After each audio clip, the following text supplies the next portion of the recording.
Dear Senator Lacson and honorable members of the Blue Ribbon Committee, I am Roberto Bernardo, formerly an Undersecretary for Operations of the Department of Public Works and Highways, DPWH. I was summoned to appear today before the Honorable Blue Ribbon Committee and required to testify in connection with its ongoing inquiry in aid of legislation into the reported anomalies in certain DPWH projects, flood control projects.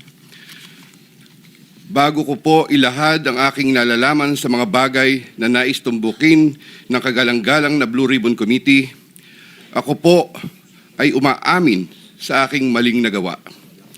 Ako po ay hindi naging matatag at tapat sa pagpapatupad ng tungkulin na ipinagkatiwala sa akin ng ating pamahalaan at sambayanan.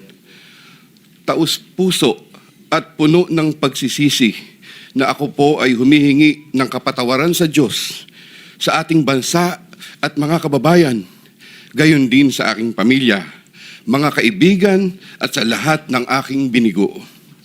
Nakagawa po ako ng pagkakamali at pinahintulutan ko po ang aking sarili na maging kasangkapan sa pagpapatupad ng isang masamang gawain. Handa po akong gawin ang lahat ng nararapat upang maiwasto ang aking kamalian at maiwasan na ito'y mangyaring muli. I wish to assure the Honorable Blue Ribbon Committee of my full cooperation with the investigation.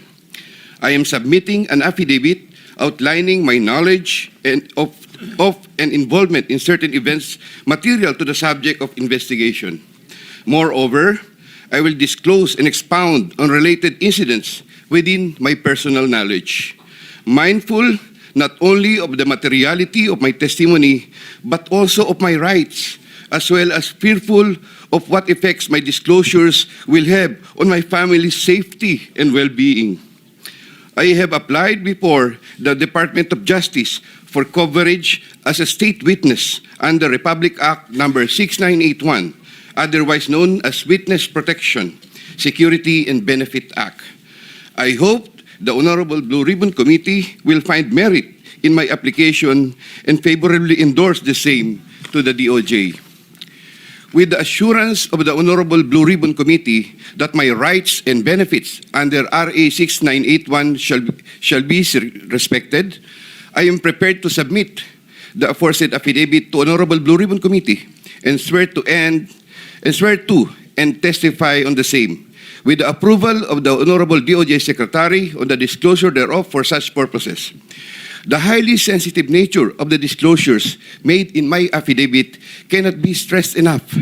These deal with involvement in irregularities of 4 senators and 1 congressman, 1 member of a constitutional commission, and 1 undersecretary, seriously undermining public trust in 2 out of 3 branches of our government and a constitutional body, thereby posing a significant threat to our national security as it may lead to political instability, which may weaken the ability of the government to function effectively.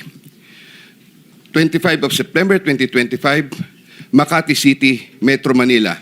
And this, Mr. Chair, signed na po ito.